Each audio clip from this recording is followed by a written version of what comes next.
नमस्कार दोस्तों, astro belief astrology में आपका स्वागत है। मैं विवेक दुबे। दोस्तों, आज बात करूंगा वाक सिद्धि, यानी कि किसी ने कुछ कह दिया और वो घटित हो गया। कहते हैं ना कि काली जुबान है, कभी कभी हम कहते हैं। किसी किसी को कहते हैं इसकी दुआ लग जाती है, किसी को हम कहते हैं इसकी बद्दुआ लग जाती है, तो किसी किसी कहते हैं इसका आशीर्वाद बड़ा ही इफ़ेक्टिव है। तो आपको मैं आज उसी के ऊपर बात करूंगा कि कैसे ये काम करता है आपकी लाइफ में। कहीं ना कहीं इसको कैसे चार्ट से, हम अपने बर्थ चार्ट से कैसे एनालाइज कर पाएंगे। तो दोस्तों, सबसे पहले आपको बता दूं, सेकंड हाउस हमारी कुंडली में जो होता है, दूसरा भाव हमारी कुंडली का, वो हमारी जीवा का, हमारी वाणी के लिए वो रिस्पॉन्सिबल होता है।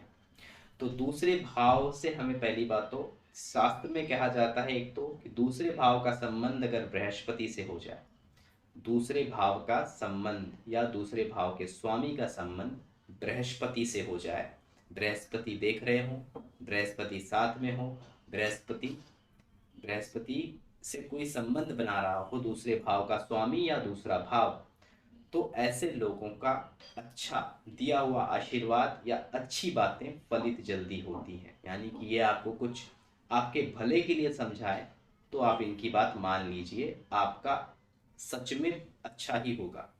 तो ये एक पहला चीज़ है जो मैंने नोटिस भी किया है। और मैं कहूँगा, बृहस्पति जिनके लगन में हो, आप सिर्फ उनकी बात मान लेंगे, अगर वो जो कह रहे हैं उनकी बात आप मान लेंगे, तो भी आप कभी नुकसान में नहीं जाएंगे जल्दी। ये भी चीज़ आप अपने गौर करिएगा अपने लाइफ में, जिसका बृहस्पति लगन में हो, उस अगर ऐसा कोई इंसान आपका दोस्त है, आपका वेल विशर है, तो आप उसकी बात ज़रूर मांगें। आपको कहीं भी लाइफ में उसके वजह से घाटा नहीं होगा, नुकसान नहीं होगा, याद रखिएगा। ये पहली चीज़। दूसरी बात, नेगेटिव बातें किसकी, अगर राहु या केतु का इफेक्ट है सेकंड हाउस पे, राहु बैठा हुआ है या राहु देख रहा हो सेकंड हाउस को, अगर मान लीजिए राहु राहु देख रहा है सेकंड हाउस को, या केतु बैठा हुआ है, या केतु देख रहा है, केतु का एस्पेक्ट है सेकंड हाउस पे, तो ऐसे समय पे इंसान की, पहले तो मैं राहु का बता देता हूँ। राहु अगर सेकंड हाउस में, ऐसे इंसान से कभी भी नेगेटिव चीज़ें मत सुने आप। बहुत बार उसकी बोली नेगेटिव चीज़ें सच हो जाएंगी, खास करके तब जब वो जानबूझकर नहीं बोल रहा होगा। ये बात को मेरे समझिएगा, राहु का इफेक्ट दूसरे भाव में हो और वो जानबूझ के ना बोले, बस वो अंदाजे से बोल दे आपको कुछ कि नहीं नहीं तेरे साथ ऐसा नहीं, ऐसा होगा, ऐसे ही बोल दिया उसने, मतलब कोई इंटेंशन नहीं था। विदाउट इंटेंशन जब वो बोल जाएगा इंट्यूशन पे, यानी कि बस कह दिया, ऐसा होता है ना कि हमारे मुंह से निकल गया, ऐसा देख के लगा तो मैंने ऐसे बोल दिया, कहते हैं ना मुझे ऐसा लगा तो मैंने बोल दिया। कोई रीजनिंग नहीं है उसके पास, कोई उसके पास आपको बुरा बोलने के लिए कोई ऐसा एनिमिटी भाव नहीं है उसके मन में कोई भी।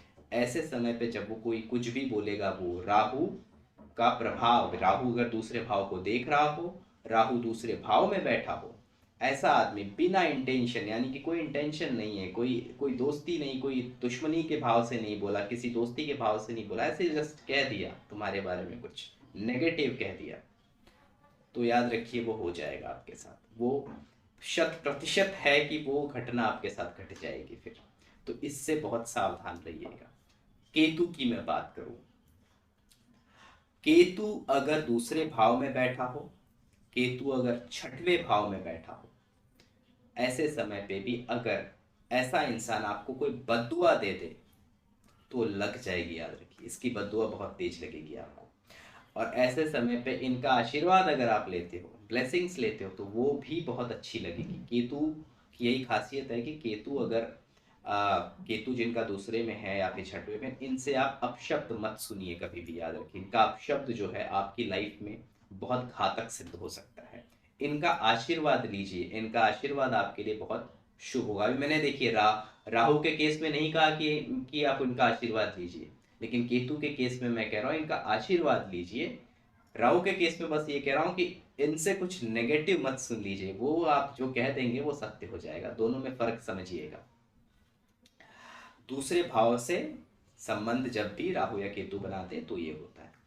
शनि अगर दूसरे भाव को देख रहा हो, शनि अगर दूसरे भाव को देख रहा हो, ऐसे समय पे इंसान ऐसे समय पे इंसान अगर आपने उसको हर्ट किया है और वो उस चीज़ को संतोष कर लेता है, यानी कि आपने किसी का कुछ, मान लीजिए किसी का आपने आपका बिजनेस में कुछ आपने उसका हड़प लिया या फिर कुछ ज़्यादा आप बोलते हैं ना घोटाला कर लिया उसके साथ आपने। एग्जाम्पल दे रहा हूँ मैं, मान लीजिए आप दो फ्रेंड हैं, आप बिजनेस कर रहे हैं और आप एक एक दोस्त ने उसमें से कुछ समझ लीजिए कुछ पैसे ज़्यादा बोलते हैं ना गमन कर लिए, या फिर कुछ बोलते हैं ना कि डिच कर दिया सामने वाले को।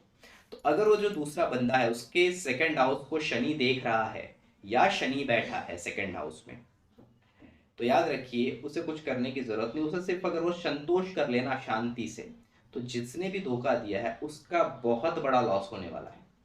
ये बंदा लेकिन संतोष करना चाहिए। अगर इसने संतोष कर लिया, जिसका हड़प जिसका भी लॉस किया है सामने वाले ने पार्टनरशिप में, उसके लिए मैं बता रहा हूँ। उसी तरीके से और एक चीज मैं आपको बता दूं, राहु अगर आपका सप्तम में बैठा हो या सप्तम भाव को देख रहा हो, ऐसे इंसान को रिलेशनशिप में कोई धोखा दे दे तो भी वो खुश नहीं रहेगा। अगर इस जैसे एग्जाम्पल दे रहा हूँ, किसी के चार्ट में राहु जो है वो सेवेंथ हाउस को देख रहा है, ठीक है। अब उस इंसान को रिलेशनशिप में कोई धोखा दे दे, जो धोखा दे के जाएगा उसको, तो भी वो खुश नहीं रहेगा, वो कहीं जाके फंस ही जाएगा। याद रखिएगा, ये कुछ चीजें हैं जो मैं आपको बता रहा हूँ। जहां भी आपके केस में राहु बैठा हो, याद रखिए आपके चार्ट में जहां राहु बैठा है और राहु जहां जहां पे दृष्टि दे रहा है, वहां पे अगर किसी ने आपको ठगने की कोशिश की, वहां पे आपको किसी ने ठगा अगर, तो वो ठगने के बाद खुश नहीं रहेगा। याद रखिएगा, आपको ठग के चला तो जाएगा इंसान, लेकिन वो खुश नहीं रहेगा। उसके बाद उसके जीवन में भी उसको तकलीफें मिलने वाली हैं अगर उसने आपके साथ चीटिंग की है तो। हाँ, राहु जहाँ पे नाइन्थ एस्पेक्ट देता है वहां पे, ये वहां पे अगर आपको कोई चीट करता है ना, तो वहां पे कुछ नहीं होने वाला उसको, बिकॉज ये कहीं ना कहीं पे आपका कार्मा था जो आपको भुगतना था। राहु जहाँ पे फिफ्थ एस्पेक्ट दे वहां पे, और राहु जहां पे बैठा हो वहां पे कोई आपको चीट करेगा तो उसको 100% है उसको डिफिकल्टीज का सामना करना पड़ेगा। पर राहु की जहां पे नाइन्थ एस्पेक्ट होगी, जहां पे राहु नौवीं दृष्टि डाल रहा होगा, वहां पे अगर आपको चीट मिलता है तो कहीं ना कहीं आपका पिछला डेट्स गया, ऐसा समझ लो कि आपने कुछ किया था किसी के साथ, वो लेके गया, पिछले जन्म में था या इस जन्म में कुछ आपने उसके साथ पेंडिंग रखा था, वो लेके गया, बस इतना समझ लीजिएगा। यहाँ पे मैं कहूँगा बिकॉज नाइन्थ एस्पेक्ट जो है राहु का, वो कहीं ना कहीं आपके जो खराब कर्म होते हैं ना पीछे, उसको सुधारता है वो नाइन्थ एस्पेक्ट से। तो ये कहीं ना कहीं आप इसको इस तरह से देखिएगा। तो वाणी का मैंने समझा दिया।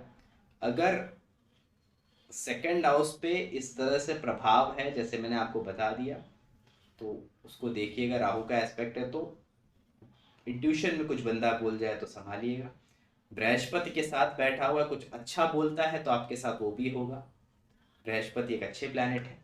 तो इस तरह से इसको देखिएगा। आशा करता हूँ दोस्तों वीडियो आपको अच्छा लगा होगा। वीडियो अच्छा लगे तो वीडियो को लाइक कीजिएगा और चैनल को सब्सक्राइब कीजिएगा। मिलता हूँ आपको नेक्स्ट वीडियो के साथ, तब तक के लिए नमस्कार।